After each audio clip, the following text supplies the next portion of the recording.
Amin, haleluya. Bersyukur hari ini kita memperingati kenaikan Yesus tanggal 9 Mei 2024, dan hari ini bukan hari Minggu, suasananya seperti hari Minggu, dan besok masih harus kita, mungkin bagian bekerja harus bekerja lagi. Dan pada hari ini kita akan banyak mendapatkan kebenaran firman Tuhan, dan tentu hambanya dan kita semua dengan penuh antusias mempersiapkan hati dan hidup kita untuk boleh belajar firman Tuhan dengan sungguh-sungguh, sehingga kita boleh datang pulang dengan membawa rema firman Tuhan yang membantu kita, menguatkan kita, bahkan memberikan kita peneguhan di dalam iman kita. Mari kita buka firman Tuhan dalam Kisah Para Rasul, ayat yang pasal yang pertama, ayat yang ke-6 sampai ayat yang ke-8. Saya jemput kita semua bangkit berdiri untuk pembacaan firman Tuhan yang pertama, dan mari kita membaca bersama-sama dengan suara yang lantang dan keras, sehingga telinga kita mendengar apa yang diucapkan oleh bibir kita, sehingga itulah sebenarnya yang salah satu makna daripada iman timbul dari pendengaran akan firman Kristus. 1, 2, 3. Maka bertanyalah mereka yang berkumpul di situ, Tuhan, maukah Engkau pada masa ini memulihkan kerajaan bagi Israel? Jawabnya, Engkau tidak perlu mengetahui masa dan waktu yang ditentukan Bapa sendiri menurut kuasanya, tetapi kamu akan menerima kuasa kalau Roh Kudus turun ke atas kamu, dan kamu akan menjadi saksiku di Yerusalem dan di seluruh Yudea dan Samaria dan sampai ke ujung bumi. Haleluya, puji Tuhan. Silakan duduk. Haleluya. Hari ini kita dengan penuh sukacita boleh mengenang dan merayakan kenaikan Yesus Tuhan. Kenaikan Yesus Tuhan itu berarti dia meninggalkan kita. Sebenarnya ada satu rema, ada satu suasana sedikit duka, karena bagi zaman itu, terutama murid-murid Tuhan Yesus yang setiap hari bersama-sama Yesus melayani dari desa ke desa, dari kota ke kota. Bahkan perempuan-perempuan pada minggu lalu tanggal 5 saya sampaikan, Maria Magdalena, Maria ibu Yesus, Maria istri Klopas, Susana, Yohana istri Kusa, bendahara Herodes, juga bersama-sama rombongan ini melayani di dalam pakaian mereka. Dan pada hari itu mereka harus berpisah dengan Yesus. Yesus kembali ke surga, karena Yesus berkata, aku datang dari surga, turun ke bumi untuk melakukan karya keselamatan di dalam penebusan salib Golgota. Amin. Saya percaya kita semua hari ini datang dengan ucapan syukur, karena kami telah ditebus oleh darah Yesus yang mahal itu. Amin. Puji Tuhan. Tetapi kita lihat latar belakang kenapa ayat 6 ini bisa ada di dalam Kisah Para Rasul. Ada 3 alasan kenapa lebih baik Tuhan Yesus naik ke surga. Kita lihat ayat yang ke-6. Maka bertanyalah mereka. Siapa itu mereka? Murid-murid Yesus beserta perempuan-perempuan yang biasa melayani rombongan Yesus dalam pelayanan dari desa ke desa, dari kota ke kota.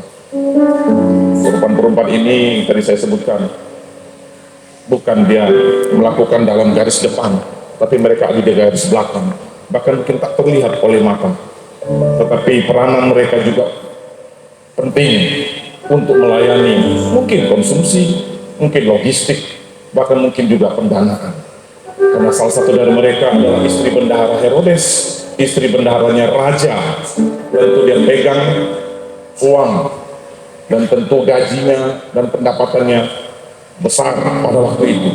Zaman itu kalau udah kita bilang raja, apalagi orang-orang ring 1 di sekitarnya, tentu penghasilannya nggak main-main.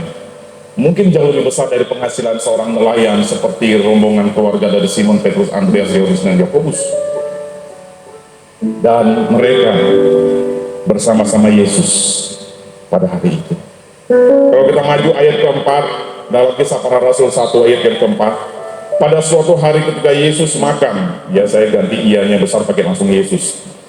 Pada suatu hari, ayat 4 Kisah Para Rasul pasal 1, pada suatu hari ketika Yesus makan bersama-sama dengan mereka, ini adalah malam terakhir. sebelum Yesus besoknya akan berangkat ke surga. Ia melarang mereka meninggalkan Yerusalem dan menyuruh mereka tinggal di situ. Di mana? Di Yerusalem. Menantikan janji Bapa yang demikian katanya. Telah kamu dengar daripadaku. Ayat berikutnya. Sebab Yohanes membaptis dengan air, tetapi tidak lama lagi kamu akan dibaptis dengan Roh Kudus. LCD boleh tampilkan video klip 1 menit tentang videografis tentang kenaikan Yesus. Silakan. Suaranya mungkin.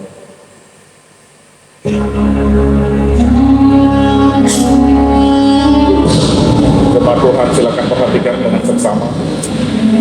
Ini gambaran visual dari kebangkitan Yesus yang tangannya berlubang. Setelah kebangkitannya, Yesus menampakkan dirinya kepada murid-murid dan ia makan bersama-sama dengan mereka. Ia melarang mereka meninggalkan Yerusalem dan menyuruh mereka tinggal di situ, menantikan janji Bapa yang demikian katanya. Telah kamu dengar dari kataku, sebab Yohanes membaptis dengan air, tetapi tidak lama lagi kamu akan dibaptis dengan Roh Kudus.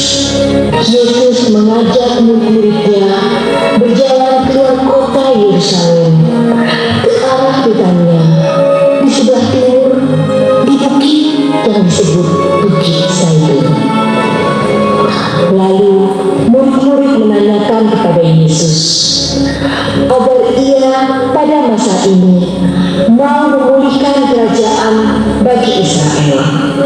Tetapi jawab Yesus, Engkau tidak perlu mengetahui masa dan waktu yang ditetapkan Bapa sendiri menurut kuasanya. Tetapi kamu akan menerima kuasa kalau Roh Kudus turun ke atas kamu.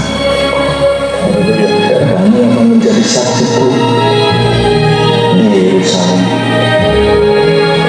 dan di seluruh Yudea dan Samaria dan sampai ke ujung bumi. sesudah Yesus mengatakan kata-kata terakhirnya,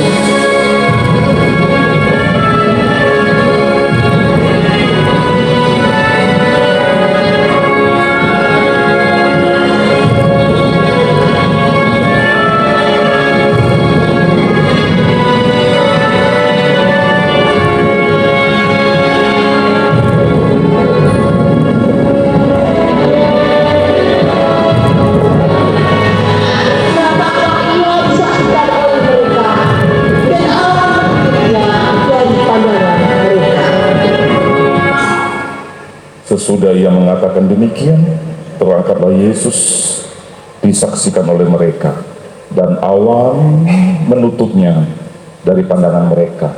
Dipastikan Yesus naik ke surga pada siang hari. Kenapa? Karena Yesus harus disaksikan oleh banyak orang. Kenapa? Karena waktu Yesus bangkit saja, mahkamah agama yang iri dengki dengan Yesus mencoba menyuap para prajurit untuk mengatakan, aku bayar duit. Katakan kepada semua orang Israel, mayat Yesus dicuri ya. Dan ingat, kenaikan Yesus tidak hanya dicatat oleh Alkitab. Kalau kita buka dalam sejarah-sejarah abad-abad awal, Yesus, Platus, Josephus, dan kitab-kitab sejarawan dunia yang notabene bukan pengikut Yesus, dia menulis tentang seorang dari Nazaret bernama Yesus Kristus, lahir di Bethlehem, terus perjalanan hidupnya sampai mati, sampai bangkit, dan sampai naik, ditulis oleh orang-orang sejarawan di abad-abad ini. Saya percaya ini ya dan amin. Amin. Ini bukan suatu kisah dongeng sebelum tidur lulabi suatu hari ada namanya Yesus. Dia luar biasa baik. Dia anak Allah yang hidup. Bukan lu lagi, bukan dong. Ini nyata. Tetapi jika kita lihat dari visualisasi dari Yesus meninggalkan murid-muridnya, itu sebenarnya cukup miris. Orang yang selalu bersama-sama dengan murid-murid dan rombongan pelayanan Yesus, setiap hari berkumpul bersama-sama dalam suka maupun duka, dalam tawa maupun tangisan. Hari itu mereka harus berpisah dengan Yesus secara tubuh jasmani selamanya. Saya percaya mereka akan tercengang, termenung. Makanya dua orang yang berpakaian putih, yaitu pasti malaikat, berkata kepada mereka dalam ayat 11, "Hai orang Galilea, mengapakah kamu berdiri melihat ke langit?" Saya yakin di siang hari itu dalam suasana awan itu berbicara tentang hadirat Allah dan kendaraan Tuhan dalam kitab Mazmur dan Perjanjian Lama.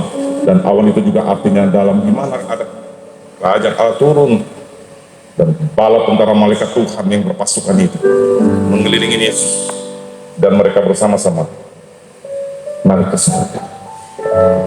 Saya percaya murid-murid Yesus waktu di Bukit Zaitun itu tidak hanya melihat 1 menit, dia pasti tercengang. Mirip kalau kita dulu waktu saya kuliah, saya berdiri di pinggiran pelabuhan kapal lawit, lalu orang yang saya sayangin dia pergi ke Jakarta dengan kapal lawit,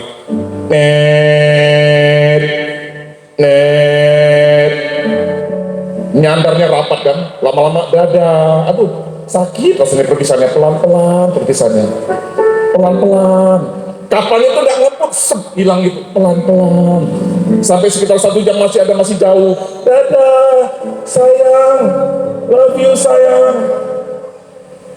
SMS ya, dulu belum ada WA, belum ada BB. SMS ya, call ya, dah. Itu aja bukan ditinggalkan selamanya loh, cuma ditinggalkan pergi kuliah. Keluarga yang meninggalkan, keluarga yang mengantar. Apalagi mbah saya mungkin waktu itu masih segar. Don, mbah nanti balik lagi nanti pas kuliah semester genap ya. Kayak udah melepas selamanya.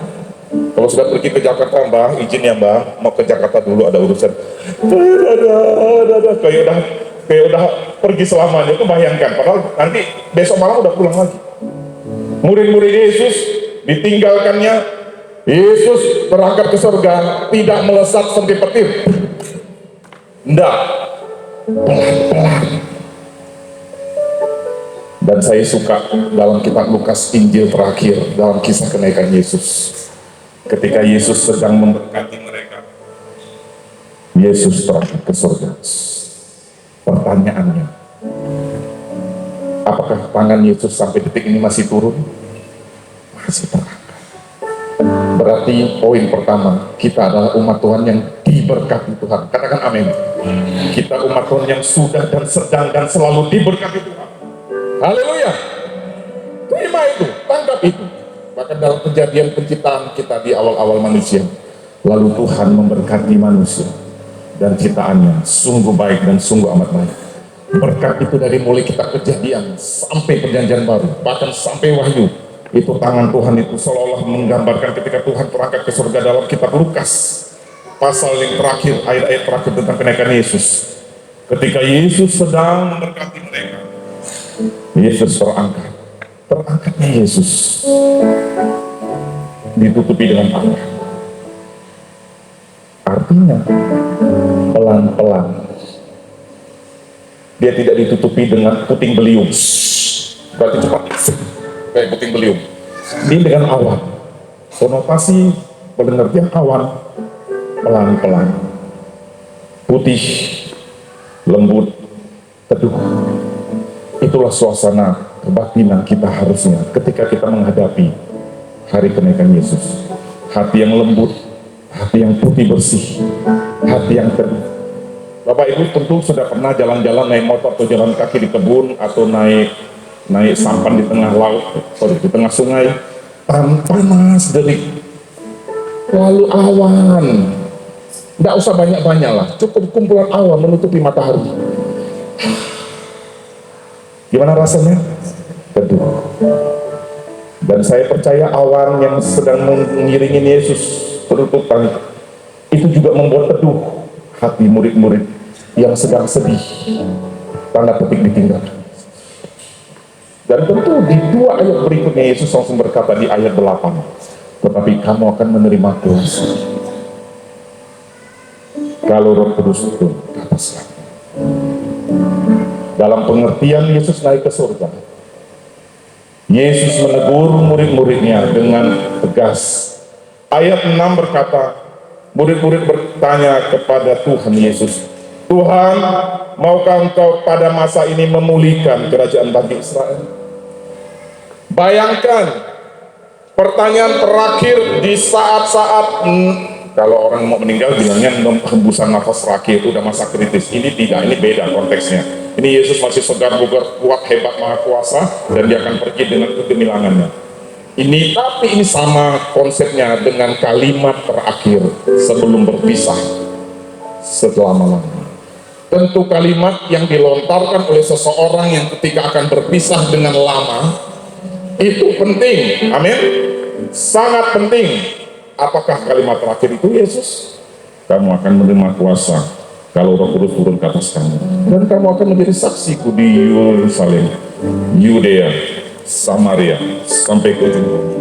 Itu kalimat terakhir, karena ayat selanjutnya di ayat 9, sesudah Yesus mengatakan demikian, terangkatlah ia. Artinya, momen ini adalah momen paling penting, paling krusial untuk setiap orang di sekitar Yesus, mendengarkan petuah, wejangan, nasihat, kata-kata terakhir Yesus apa ya? Tapi Yesus mungkin cukup miris, karena di ayat ke-6 murid-murid Yesus masih ngomong nanya begini, Tuhan Yesus, maukah engkau pada masa ini memulihkan kerajaan bagi, sama-sama katakan, bagi, apa itu artinya Israel? Aduh, geografis yang sangat kecil di Timur Tengah, hanya sekelumit dari utara ke selatan, dikelilingi dengan Iran, Irak, Arab Saudi, Syria, dan terus di atas Turki. Dan murid-muridnya masih fokus yang salah. Fokus murid-murid Yesus hanya untuk pemulihan hal-hal yang bersifat dunia. Bahkan bukan cuma dunia, tentu murid-murid Yesus ada motivasi terselubung, betul? Andai kata Yesus berkata, oke, aku tidak jadi naik, aku akan pulihkan, ayo kita serbu sekarang kerajaan Romawi, kita kuasai bumi ini, saya menjadi raja. Lalu mulailah besok siang proklamirkan Yesus Kristus Raja kerajaan Israel, dengan cepat membumi hanguskan kerajaan Romawi sampai ke seluruh dunia. Itu kemauannya murid-muridnya, masih sempit banget. Yesus berkata, aku bukan berasal dari dunia, aku berasal dari surga di atas. Tapi murid-muridnya hanya membatasi kemahakuasaan Yesus hanya untuk kesenangan diri sendiri, yaitu Allah, fokus yang salah, memulihkan kerajaan Israel. Padahal Yesus bukan cuma mau jadi raja Israel, dia adalah raja atas segala raja. Tepuk tangan yang mulia bagi Tuhan Yesus. Dia bukan cuma mau jadi raja atas sekelumit daerah teritorial yang sempit. Tidak hanya di situ, terlalu dangkal kerinduan, keinginan, motivasi murid-murid Tuhan Yesus yang notabene sudah ikut Yesus. Perhatikan baik-baik kalimat saya, yang sudah ikut Yesus dari 3,5 tahun pelayanan bersama-sama Yesus. Ini bukan orang jemaat biasa, ini rasul-rasul ini. Tapi di hari, di jam-jam terakhir Yesus mau berangkat ke surga, Yesus kapan memulihkan kerajaan Israel? Maksudnya Yesus jadi raja. Apa mau dimaksudnya kalau Yesus jadi raja? Pasti yang diangkat jadi menterinya siapa? Menteri koordinator bidang maritim dan investasi, Yohanes anak Zebedeus. Menteri Koordinator Pertahanan Keamanan, Simon orang Zelot. Karena apa? Karena Simon orang Zelot itu memang pendekar. Dia suka melawan penjajah Romawi. Siapa yang jadi Menteri Pertanian? Andreas. Karena Andreas menemukan 5 roti dan 2 ikan.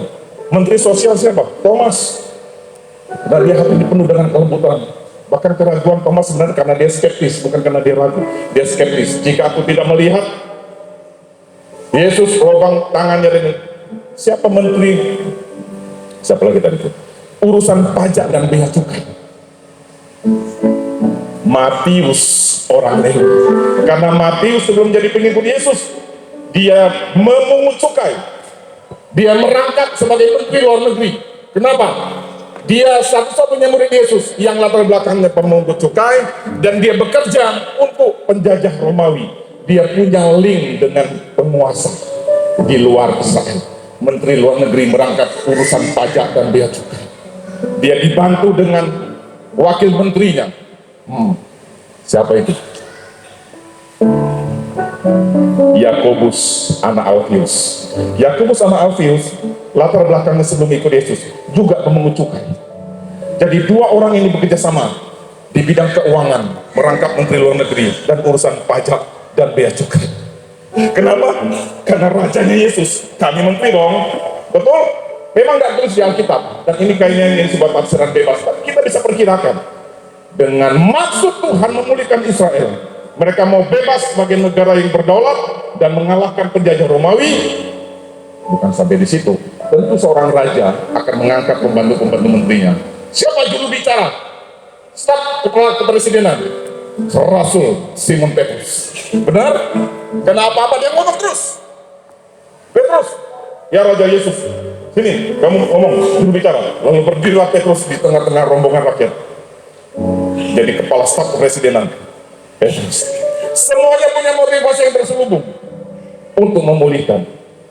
Fokus hanya kepada kerajaan.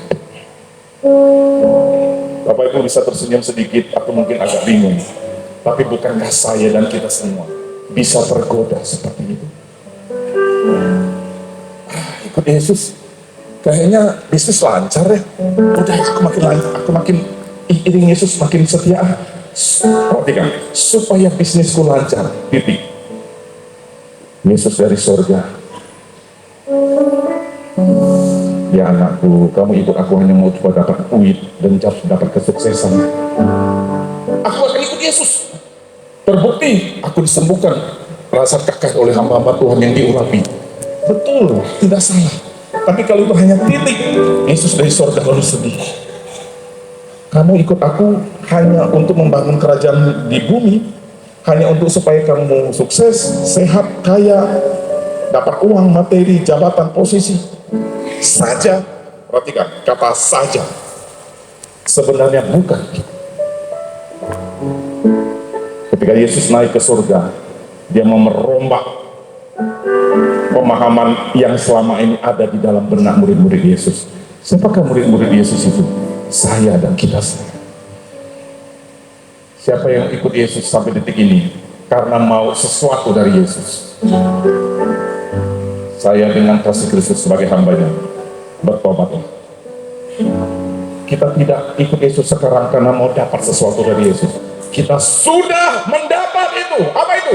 Keselamatan di atas salib Golgota. Beri tepuk tangan yang meriah bagi Tuhan. Kalau ada di antara kita yang hari ini dengan penuh semangat, tanda petik, ikut Yesus karena ingin motivasi dia memperoleh sesuatu dari Yesus, titik, dan tidak mau mengiringi Tuhan dengan setia, mengikuti segala kehendak Tuhan dengan setia, dan melayani Tuhan, perlu dipertanyakan komitmen itu bagi saya dan kita semua. Dalam Yohanes 14 ayat 15 kalau tidak salah, barang siapa yang mengasihi aku, ia akan melaksanakan segala perintahku. Apa perintah Tuhan? Salah satunya di firman Tuhan, latihlah dirimu beribadah. Dia berguna bukan hanya sekedar masa kini dan masa yang datang. Kasihilah Tuhan dengan segenap hatimu, dengan segenap kekuatanmu, dan kasihilah sesama manusia seperti dirimu sendiri. Ada triangle kasih kepada Tuhan yang tertinggi, kepada sesama dan kepada diri sendiri. Saya tidak akan pakai ayat untuk memberikan sebuah pro kontra atau telak-telakan tentang bagaimana menjaga hidup kita, tubuh kita. Bapak Ibu Saudara pasti tahu, jagalah tubuh kita supaya jangan sampai tubuh kita menjadi rusak karena kita mengasihi Tuhan dengan segenap kekuatan dan akal budi dan segenap jiwa kita, dan kasihlah sesama manusia seperti Engkau mengasihi diri sendiri. Karena diri kita baik Allah yang kudus, kita kasih diri kita, jangan rusak tubuh kita. Itu salah satunya. Sehingga Tuhan dalam poin pertama ini, kenapa dia harus pergi?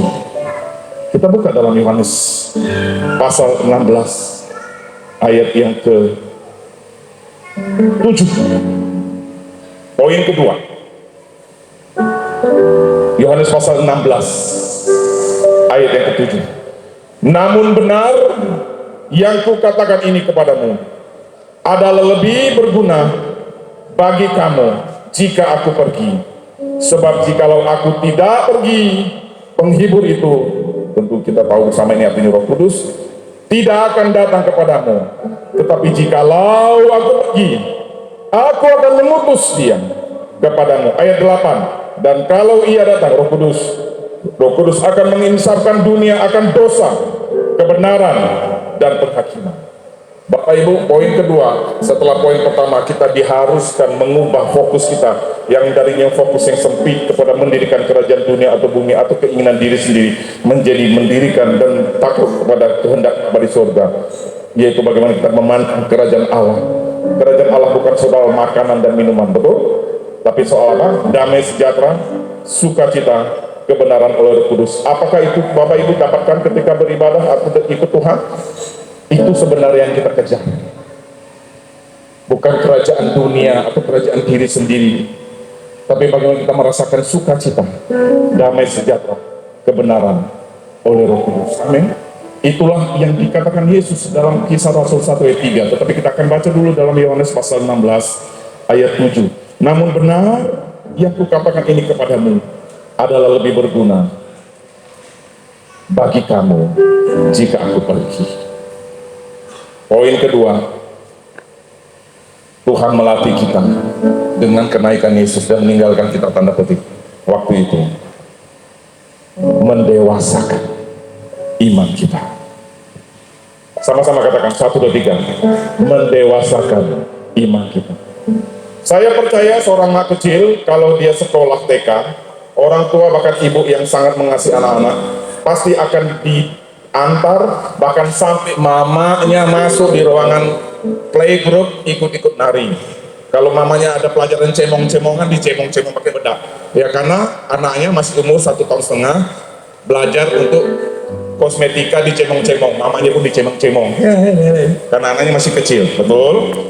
Dan mamanya yang mengasihi anaknya itu pasti dia akan turut menyertai mulai dari rumah perjalanan sampai ke dalam ruangan kelas, sampai pulang dan kembali diantar ke rumah. Mamanya jadi target operasi dicemong-cemong sambil joget-joget di ruangan playgroup, betul? Anak kecil. Saya mau tanya, siapa yang udah SMA kelas 3 di sini angkat tangan? Oh, yang sudah SMA kelas 3 masih minta mak, temanin aku mak masuk kelas. Terus istirahat pertama nganga, ada malunya sampai 7 turunan, 3 tikungan, 4 tanjakan. Kenapa? Karena dia sudah dewasa. Sekarang pertanyaannya kembali ke TK. Bapak Ibu, kenapa Tuhan Yesus waktu itu meninggalkan secara jasmani tubuhnya murid-muridnya yang selama ini menyertai murid-murid? Poin kedua tadi, dia melatih orang percaya untuk dewasa. Ada satu ungkapan besar, ketika anak kecil kita akan latih dewasa. Apa yang akan kita kerjakan? Tinggalkan dia. Sama-sama ulangi, tinggalkan dia. Masuklah anakku Gisel Eleora di TK. Hari itu adalah hari kami harus melepas dia masuk sendiri, hanya dipegang oleh satpam, dan satpam bilang, Bapak Ibu anak ini sudah kelas 1 TK, tolong tunggu di depan saja, nggak boleh masuk. Ini hari pertama, jam pertama. Bapak Ibu tahu, seorang ibu yang mengasihi. Kayaklah anak kita tuh mau dibawa kemana sama orang Tuhan. Hanya dibawa masuk ke ruang kelas TK. Gisel, Mama. Diambil sama Saka, Mama. Seorang tua yang dengan penuh kesadaran, tanda petik seolah membiarkan anak kecilnya. Engkau sudah waktunya harus ditinggalkan.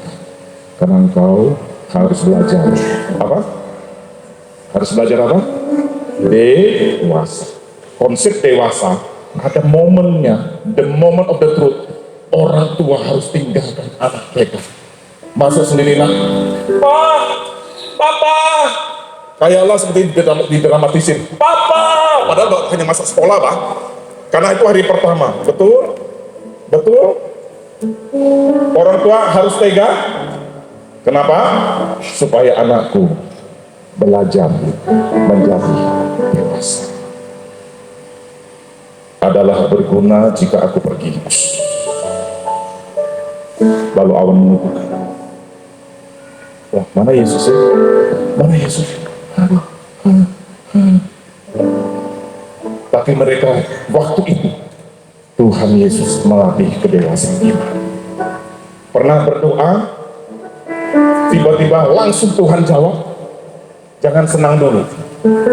Bisa jadi kita masih, bukan menghakimi. Mungkin kita masih anak, anak umur 3 bulan. Apa yang dikejar orang tua? Biarpun lagi di pohon, langsung turun.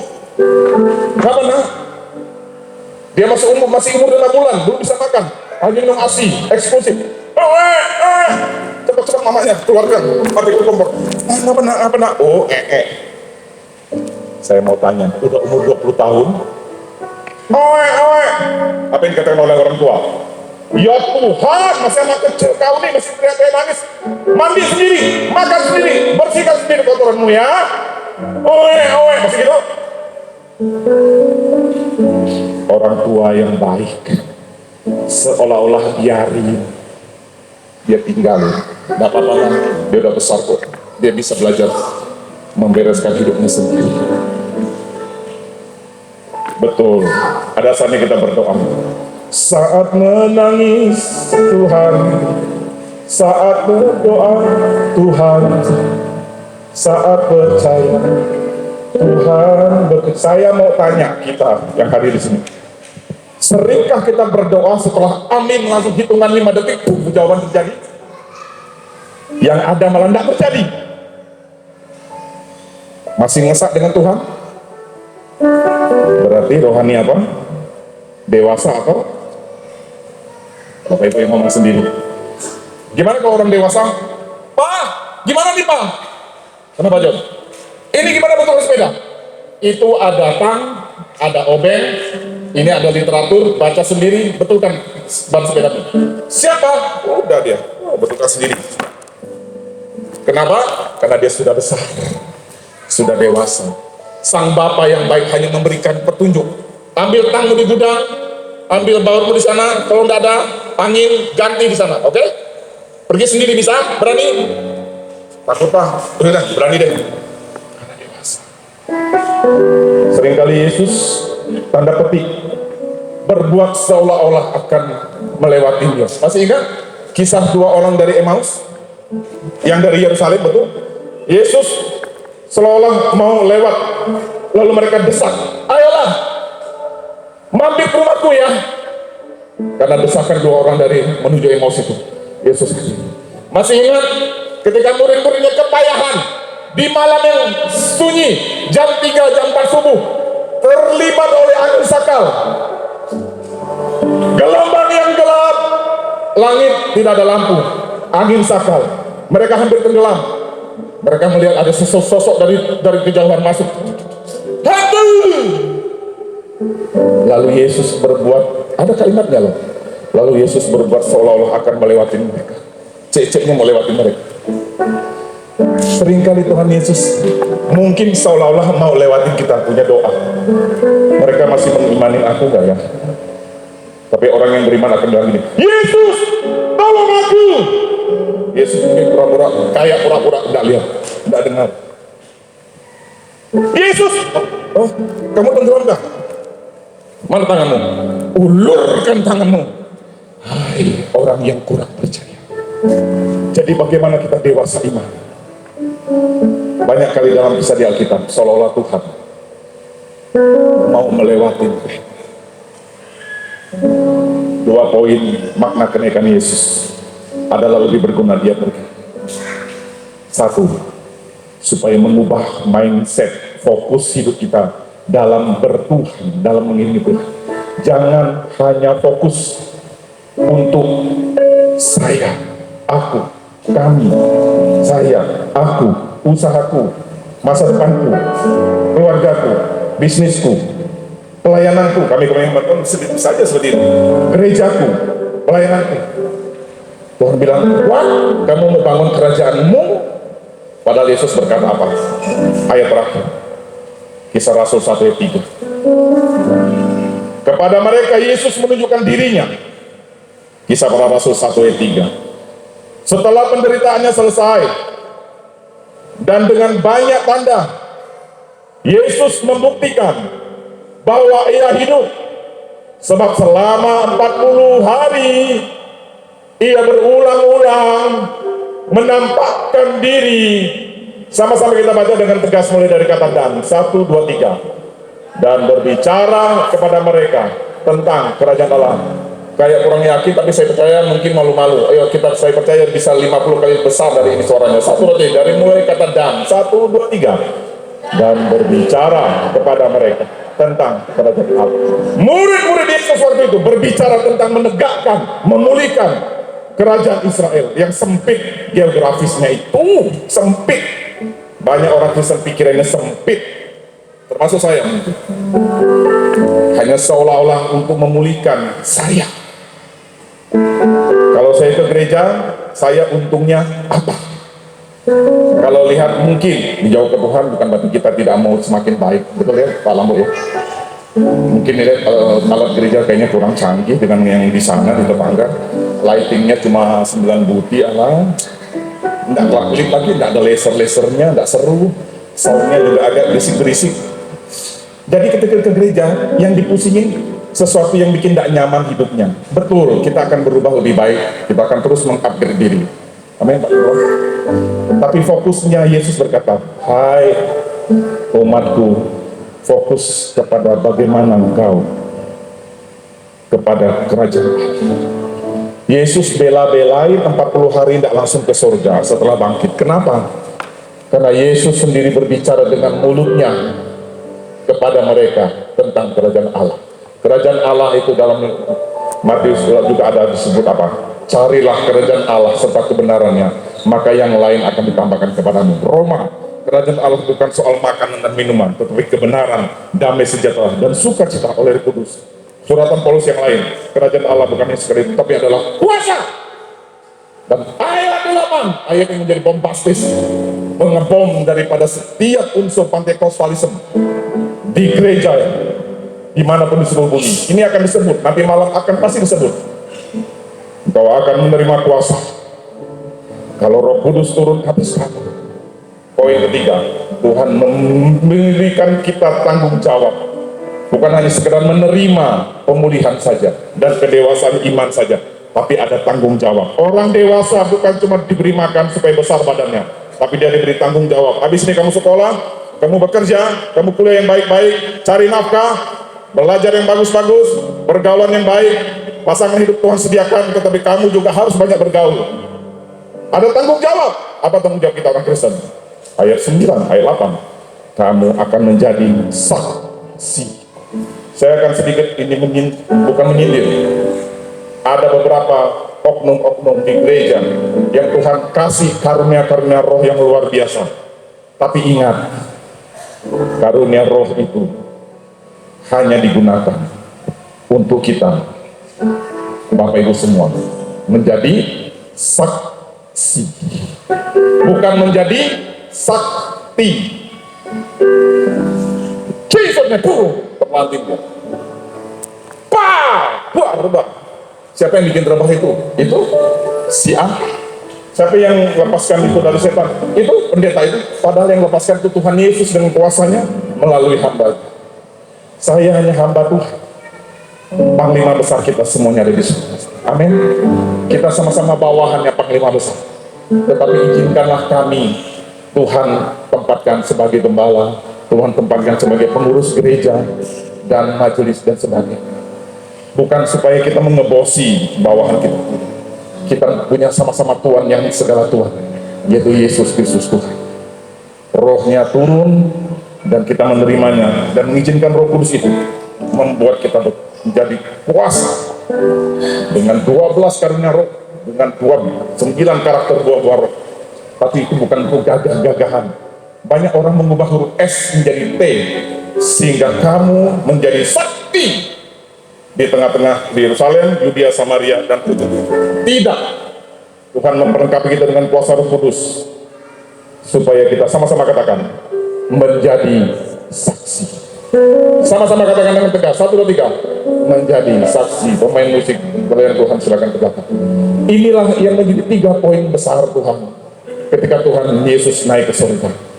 Ubah fokus kita dari mengarahkan kepada mendirikan kerajaan dunia kepada memperluas kerajaan Allah di bumi. Belajar dan terus belajar untuk didewasakan rohani iman kita. Makanya Yesus secara jasmani tinggalkan dan Roh Kudus hadir dalam wujud seperti angin, tak terlihat tapi kuasanya ada. Kalau Yesus masih ada di bumi ini, saya percaya kita semua minggu depan pingin ke Israel. Kenapa? Mau ikut KKR on-site. Pendeta besar, pendeta doktor, profesor, insinyur, Yesus Kristus, MSc, MD, MM.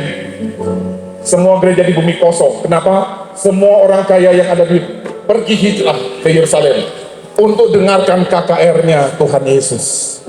Makanya pribadi Tuhan Yesus secara tubuh jasmani pergi.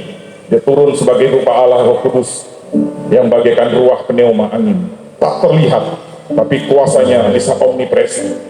Tak terbatas oleh geografis Israel, Yerusalem, Nazaret, Galilea, dan Bethlehem. Dan poin yang penting yang ketiga, malam ini kita mulai doa sebelum malam penyusuan Roh Kudus. Bukan untuk gagah-gagahan, tapi itu untuk justru kebutuhan penting kita umat manusia. Untuk kita diperlengkapi, menjadi dewasa dalam Tuhan, dan tampil dengan sempurna karena Roh Kudus. Kita bangkit berdiri, puji Tuhan.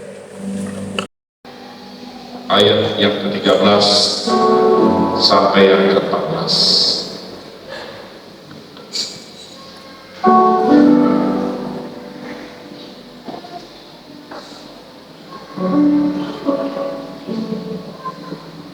Lalu orang membawa anak-anak kecil kepada Yesus, Markus 10 ayat 13 sampai ke 15. Supaya ia menjamah mereka, akan tetapi murid-muridnya memarahi orang-orang itu.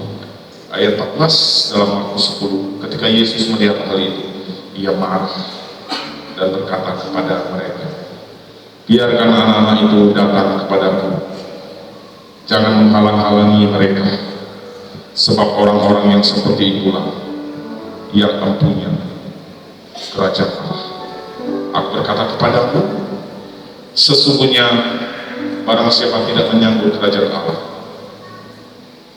seperti seorang anak kecil, ia tidak akan masuk ke dalamnya. Lalu Yesus memeluk anak-anak itu dan sambil meletakkan tangannya atas mereka, ia memberkati mereka. Tuhan kita Yesus Kristus, salah satu hobinya yang saya baca di Alkitab, memberkati. Katakan amin. Dia naik ke surga saja dalam Lukas 24, sambil memberkati, dia naik ke surga. Dan ketemu anak kecil, dia tumpang tangan, dia berkati. Apa yang menjadi rema firman Tuhan? Saya tidak akan kupas di rema-rema yang lain. Satu saja, jadilah orang tua yang gemar memberkati. Katakan amin. Kenapa? Karena otoritas orang tua di atas anak-anak. Apapun yang disampaikan oleh mulut kita orang tua, baik itu dari pihak kakek nenek, dari kakek nenek mama, kakek nenek bapak, dari mulai paman-paman, semua otoritas yang ada di atas anak-anak kecil. Mulai hari ini Tuhan berkata, biasakan memberkati mereka. Nah, jangan bilang, aku nggak akan benar, nggak usah, jangan. Kamu harus lebih baik lagi ya, diberkati lagi. Keturunan siapa ini? Keturunan mama lah. Masa keturunan gorila? Ih, dasar kau anak. Iya, aku anaknya. Engkau mama papa. Siapa? Benar? Di sini nggak ada, tapi di sana sini saya dengar orang tak udah marah sama anaknya, keluar semua. Masih mending kebun sayur yang keluar kebun binatang. Cobalah marahkan anak, kau ini tomat kau nih ya. Saya nanya, timun benar kau nih, enak lucu malah. Mungkin anak kecil itu malah nggak jadi nangis malah ketawa. Bapak suka timun ya, mama suka tomat. Tapi hebatnya keluar kebun binatang. Tapi Yesus nggak bisa satu kata tinggal atau ke perbuatan Yesus. Ia meletakkan tangan ke atas mereka. Yesus memberkati mereka. Saya tidak akan banyak-banyak poin pada waktu, karena poin-poin yang lain nanti ada penyerahan ayat-ayat. Hari ini poinnya adalah jadilah orang-orang tua yang gemar berkata-kata menyampaikan berkat, terutama buat anak-anak dan keturunan kita. Katakan amin. Oh, atau bagaimana? Pendeta, gimana kalau telanjur ngomong tidak bagus? Makanya setiap malam kita harus introspeksi diri. Ada nggak sebanyak diri aku ngomel ya? Apalagi yang warna karakternya merah, yang koleris. Dia ngomong 1000 kata udah berpikir, aku menyesal. Setelah menyesal, ulangi lagi. Setiap malam sebelum tidur, Tuhan, aku cabut setiap kata-kataku yang negatif terhadap apapun dan siapapun di dalam nama Yesus. Batalkan dalam malam ini. Dan aku lepaskan berkat. Jujur, bukan untuk mengambil-ambilkan, kami semua hamba Tuhan. Saya percaya di semua mereka, saya yakin. Setiap hari, setiap pagi, setiap malam, kami memberkati jemaat Tuhan. Katakan amin. Diberkatilah Tuhan semua jemaat Tuhan. Semua jemaat Tuhan di GBD Gajah Mada, keluarga, pekerjaan, usaha, apapun yang mereka lakukan, Tuhan buat berhasil. Asalkan sesuai dengan kebenaran firman Tuhan. Setiap hari kami memberkati umat. Kami juga minta jemaat Tuhan, umat Tuhan memberkati juga para pelayan-pelayan di sini. Amin. Kami butuh topangan doa dari setiap kita, saling memberkati. Tuhan Yesus itu hobinya salah satunya memberkati. Dan hari ini kita akan masuk dalam penyerahan anak. Mari kita bangkit berdiri, puji Tuhan Yesus.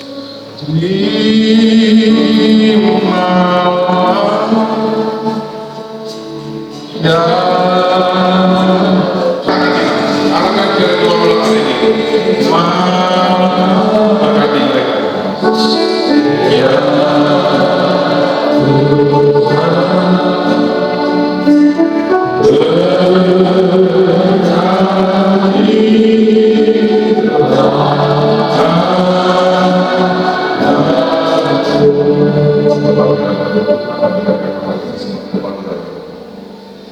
pada hari ini tanggal 9 Mei 2024 dengan otoritas yang Tuhan beri dan mengumpulkan tangan kepada hamba dan hamba mengumpulkan tangan kepada anak ini.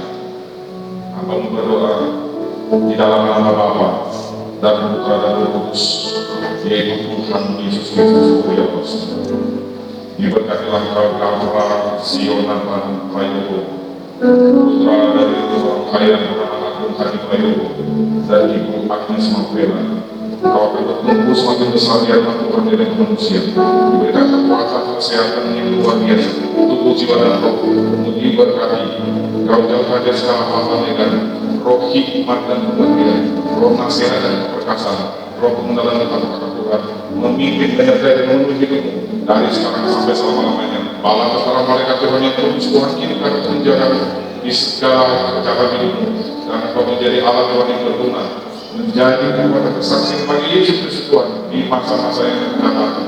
Kau akan besar dari manusia Tuhan. Berkati juga orang yang Tuhan Agung dan Ibu Bella, berikan mereka kekuatan senantiasa dan memperoleh dalam mendidik anak ini untuk menjadi titipan Tuhan bagi mereka sebagai buah kandungan yang manis. Mereka boleh pakai anak ini menjadi Allah Tuhan itu Tuhan bagi gereja, bagi bangsa dan negara, dan terlebih bagi kita di dalam nama Yesus. Akan juga berdoa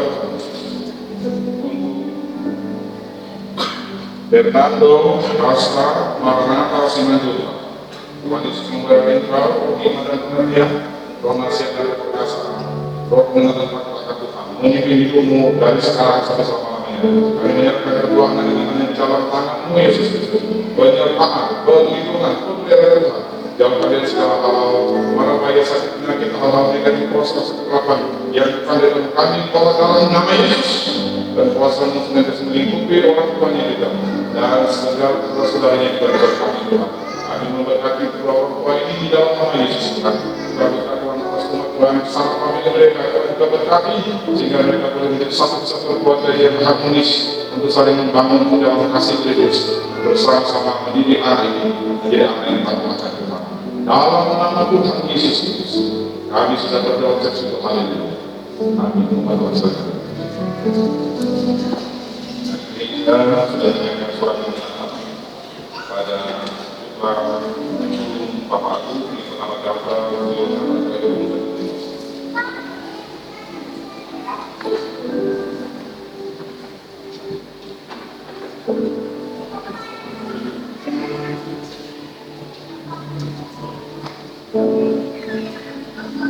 dan juga gereja sudah menyiapkan surat penyerahan simpanan gereja dari tanggal diperkirakan dalam pertemuan anak ini dan sekarang sampai seterusnya. Aduh, masalah Maranatha.